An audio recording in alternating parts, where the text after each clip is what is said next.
France has fallen. Protests sweep across the nation after a teenage boy was shot dead by police. The killing sparking outrage across the country. But how did France get here? And how will President Macron restore order? Sky News Digital Originals presents Explained, France Has Fallen. France has been shaken by violence ever since the death of 17-year-old Nahel Merzouk, a delivery driver shot dead by a police officer in Paris, causing outrage and chaos.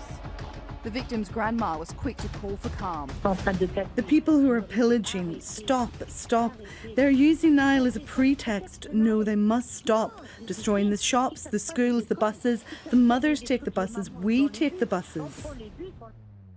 The calls come after days and days of dramatic scenes across France. These violent riots causing damage, destruction and even looting. The country being torn apart as authorities grapple with violence and chaos in numerous cities across the country. The death of Nahel, the 17-year-old in Nanterre, which is about 6 miles north of where I'm talking to you from, that was the catalyst for the violence. It seems to have petered out now after 8 days later. And there's been this tension for many years between the police and, has to be said, particularly the North African community, and less so sort of Central African immigrants living in France. Now, they, of course, will say that in the banlieues that it's police racism, police brutality. I think there is probably an element of racism among a minority of police officers, and I stress minority. Broadly speaking, they do a very good job in very difficult circumstances. And another factor is that there is the French for 20 years, or certainly some commentators have described these inner cities as the lost territories of France. So this is where a parallel society has grown up, dominated either by Islamists or drug lords, and they control these areas, and they don't like the police going in there. The police are a symbol of the Republic, and so this is more of a factor than any police brutality. The police are trying to do their job.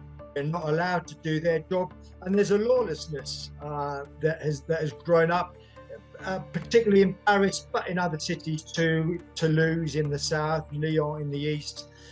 So it's a very serious and grave crisis that's facing President Macron. The shooting of that young man was a ridiculous and terrible overreaction by the police, but I do think it indicates the level of rioting indicates terrible social problem in France, which is that they have not been able to integrate their huge North African and Middle East Muslim population. There are other minorities in France, Indian, Vietnamese, Chinese, who find France perfectly welcoming. Very generous welfare state, very high standard of living, democracy, rule of law, all the rest of it. But the unskilled Muslim immigrants from North Africa and the Middle East have not integrated well. There's a lot of sociological evidence that they don't accept French political norms, and there's a deep level of alienation there. Now, this is a big challenge for France. They've got to convert these people to the French way of life, and I think the police may be a bit rough here and there, but that's not the heart of the problem. The heart of the problem is a big, undigested minority which doesn't really accept the French way of life. Having said that, of course, France has a long history of riots. Lots of people riot in France, not just Muslims. The looting and the rioting and the chaos just continues. 45,000 police officers have had to man the streets of the entire country basically for days now, because the chaos is just unraveling at a pace that's genuinely quite terrifying. I mean, I struggle to understand how looting and burning the businesses of innocent people is going to do anything to quell the situation with regards to racial tensions in France. But hey, when anarchy is unleashed, apparently common sense walks out the door as well. Clearly what we're seeing now in France is not just the idea of kind of racial tensions and racial discrimination. It's more an issue of social integration. And that's something that people don't really understand. I don't think the shooting was sufficient on its own to cause this kind of conflagration.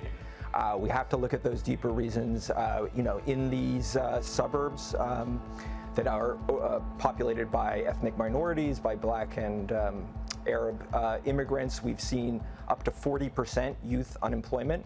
We've seen decades of economic stagnation, of the difficulty of integrating these groups into French society, of an alienation felt among people in these groups, not feeling fully French. We've seen a lot of very stark differences with Australia. For example, in the banning of religious symbolism in schools.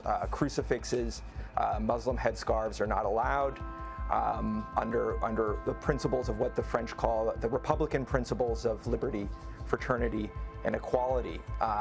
We've seen the barring of really any discussion about race. It's actually illegal to survey French citizens on their ethnic origins.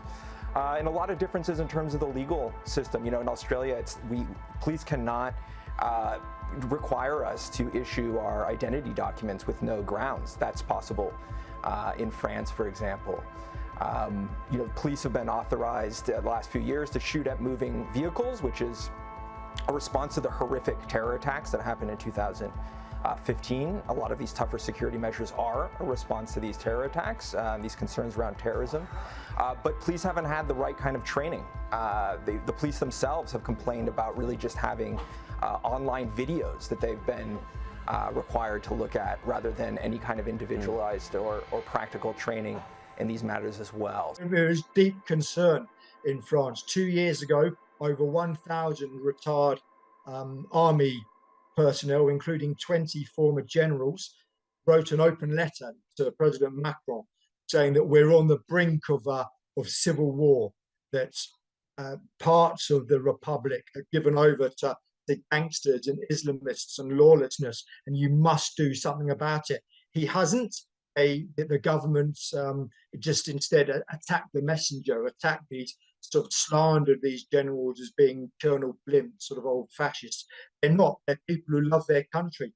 And this is reflected in wider society, that there is a feeling, you're quite right, that France is at a tipping point, and that this latest violence, it's not going to suddenly die away. It will flare up again soon, unless the government takes those courageous, bold decisions. And that means not just throwing more money at the inner city estates, which they've been doing for a long time. If you go into these inner city estates, by the way, which are close to where I live, there's very good sports facilities. There's artificial football pitches, basketball courts. The French state has done much for these people, but they reject France. They don't want to be part of the republic. They hold French and indeed European liberal values in contempt, such as equality between the sexes, equal rights for homosexuals. They don't believe in any of it. So this is the problem, and people like Zemmour and Le Pen are saying, well, a first step is to deport all foreigners convicted of criminal offences, which to most normal people, it's common sense, but it hasn't been done. It's to refuse asylum to people who arrive in France from countries that are safe, and it's also to looking at particularly re-examining a 1968 treaty between France and Algeria that made it very easy for Algerians to settle in France. This was after the Algerian War, when France also needed a workforce. So I think these are things that have got to be done, and just but in a wider context, the EU must get hold of the migration crisis. 100,000 people in the first 6 months of the year tried to leave North Africa for Italy. Now, the Tunisian and the Libyan stopped 40,000 of them. 60,000 have arrived. That's an increase of 135% on last year. we're now entering the boating season, the summer season in Europe. So those numbers are only going to increase. They're predominantly young men. They come from countries, as I said, completely alien cultures. And some of them are here to, most of them are economic migrants. They want to make money. They don't want to become part of European society. And until the EU faces up to this fact, then we're going to see more and more of these sort of scenes across Europe, not just in France. And as the country burnt, President Emmanuel Macron sparked further outrage by attending an Elton John concert. The optics of Macron at a party when his country's literally running down is terrible. You remember this is the second time he's had to cancel a trip outside of the country because of riots. The last time we were seeing riots in Paris, now we're seeing it all over the country. So Macron is not having a very easy year. And yes, the optics of him being out partying while his country is literally on fire is terrible. But the reality is, these kinds of situations happen when you choose to ignore it. You hit the nail on the head, Rita, when you talked about assimilation and actually integrating into a country where you actually stand for and identify with its values and its ideals. Look, we have many conversations about multiculturalism here in the UK, particularly when we talk about, how much do we tolerate if it's going to go against our own values. But really, the French could take a leaf out of the Brits' books, because at the very least, we have a conversation about it. We have a conversation about what it means to be British, what values you have to sign up to be here. And then, what people are not compatible with those values. As difficult as it is, we do have those conversations. In France, it just does not happen. Yeah, exactly. They just say you are French and therefore we don't collect any data. But you have to really get to the heart of what it means to be French and what your values are. Many of the protesters have hijacked the tragic death for their own political movement, with the victim's family telling BBC the riots are not for Nahel. Nous, on ne tolère pas du tout ce qui s'est passé. À aucun moment, on a fait un appel à la haine, aux émeutes ou à quoi que ce soit. À la limite, à sortir dans la rue et faire des marches blanches, marcher en la mémoire de Nahel, marcher même, être en colère dans les rues, faire une manifestation, mais sans débordement. On n'a pas demandé de casser, on n'a pas demandé de voler. Tout ça, c'est pas pour Nahel, tout ça. Mais en gros, tout ce qu'on souhaite, nous, c'est que le policier soit condamné justement et lourdement pour l'exécution du petit Nahel. What really sparked off the anger was that the initial statement released by the police was that this was legitimate defence. In other words, the officers had feared for their lives. Now, the footage that was broadcast on social media and then the media didn't appear to show this, that the officers weren't in front of the car, they were outside, and when the car sped off, they weren't hurt.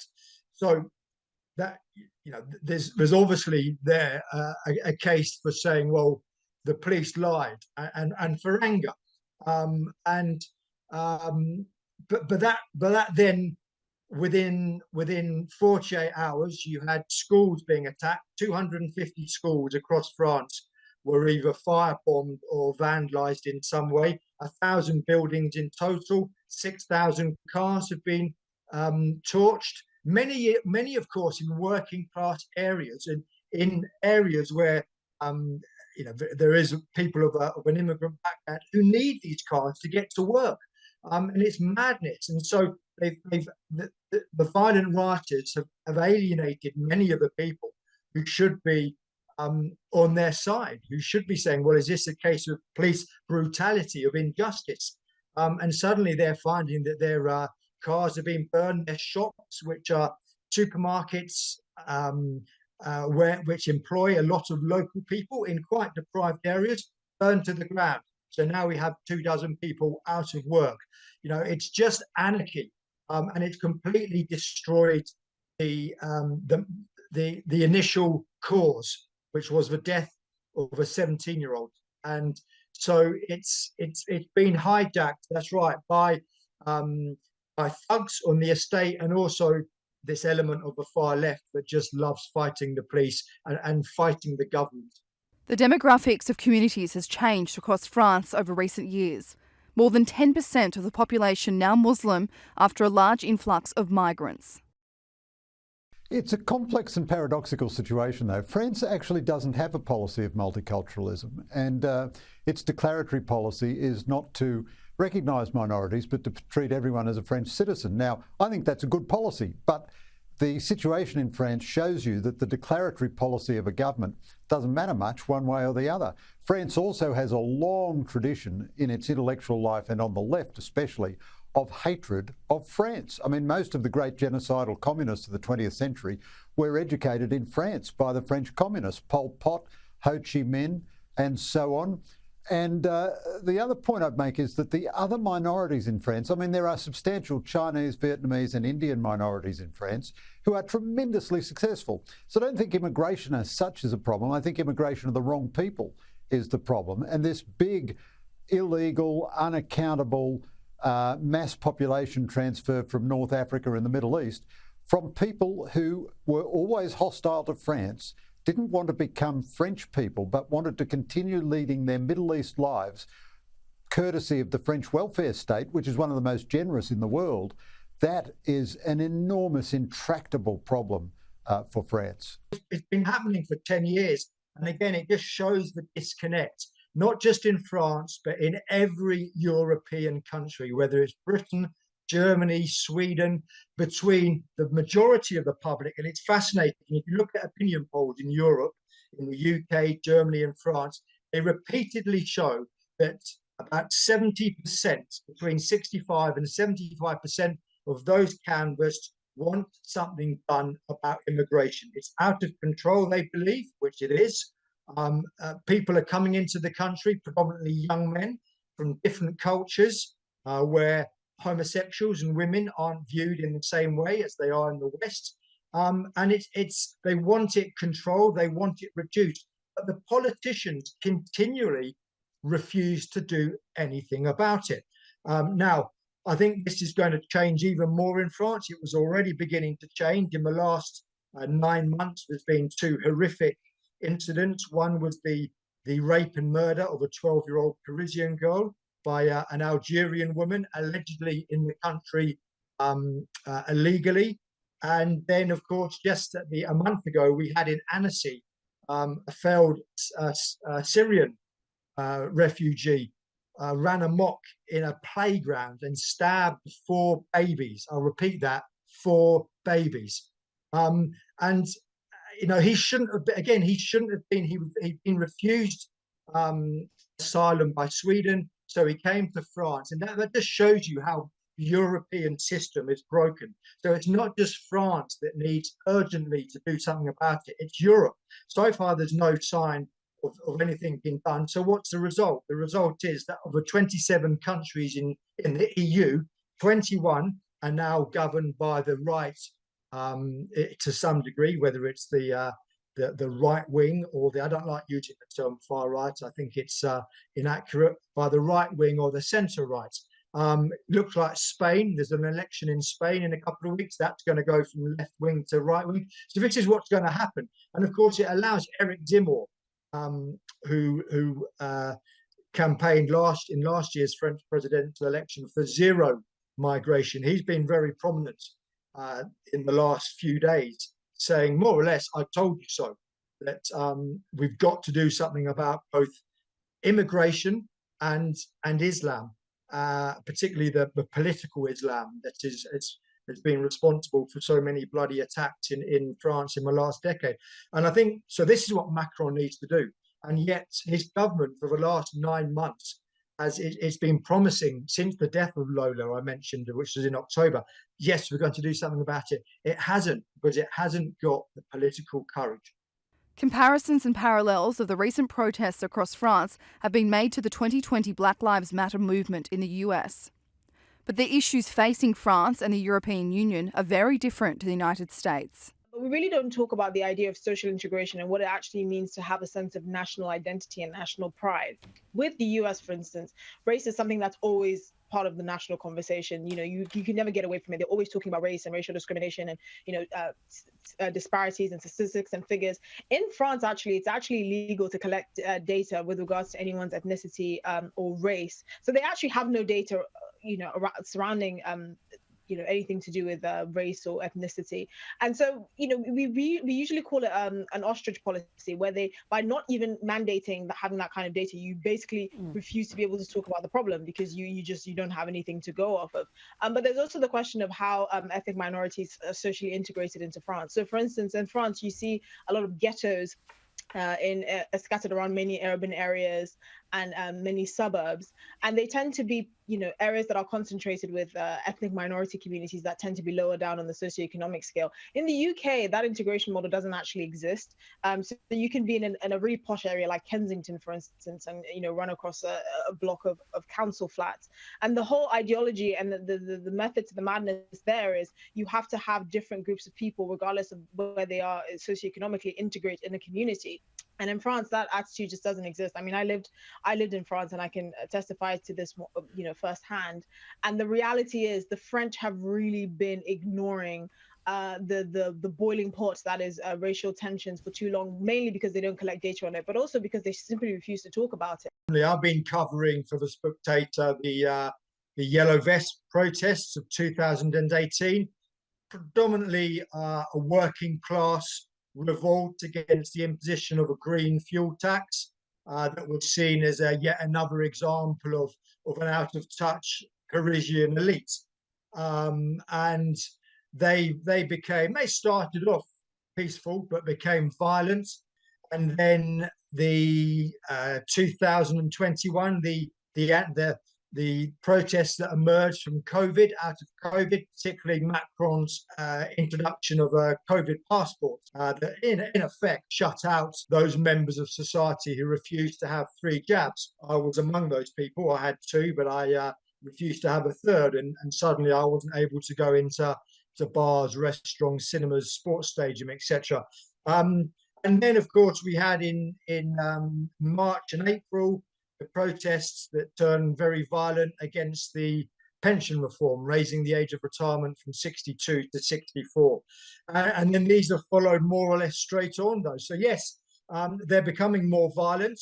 I think a factor that's very important and hasn't been touched on, certainly outside of France, is that there is, among the riots we've seen in the last week, a far left extremist element. The same people who burned down banks and attacked town halls in March and April have been out in force in the last week. And that, I think, and there's some far left politicians, notably Jean-Luc Mélenchon of the far left France Insoumise, who's refused to condemn the violence. And so this is a factor too that's sort of aggravated, as we've seen in America too, this very violent far left extremism that's is if anything is just against its country's cultures and traditions, and we've seen that has now spread to France. And there's always been going back to 1789, an element of the left in France that loves a good old bloody revolution, and that's what they want now. As what often happens during protests, the violence has overshadowed the tragic death of Nahel. Authorities have been targeted in the violence, with a burning car driven into the home of a local mayor. His wife and young children forced to flee, with his wife suffering a broken leg. And as the violent scenes continue, there isn't much plan to quash the deep-rooted, systemic issues in France, with President Macron facing an uphill battle to tackle the current protests and larger, deep-rooted challenges. He's undoubtedly, ironically, grimly ironically, he was in Marseille at the beginning of last week on a 3-day trip, much publicised. Marseille in the south of France, Mediterranean city, being plagued by drug wars for many years. They've really got worse in the last 12 months. You've got these 2 drug cartels fighting for control. There's been about 30 deaths, and in this turf war, many more wounded. Worryingly, these hits are now spreading from the north of the city, where the gangs are based, to the centre. And of course, you've got the Rugby World Cup in a couple of months. Marseille is one of our host cities, so this is the president went there to talk about investing money. That's another really important factor. That a lot of the Australian, the UK, the American media push this false narrative that the French put their ethnic minorities in these abandoned ghettos on the edge of the big cities, be it Marseille, Paris, Toulouse. But that is untrue. In the last 20 years, they've poured billions of euros into renovating these areas. And in fact, in Nanterre, where Nahel was shot, just in February this year, a 112 million euro renovation scheme was unveiled. So these are not people who are just shunted off the ghettos. Of course, there are rough estates, but the French state has sort of successive governments poured money into these areas, much more incidentally than the countryside, where it's far harder to get a doctor or to get a good public transport network. So Macron's initial response has been he talked firstly of, he blamed the parents.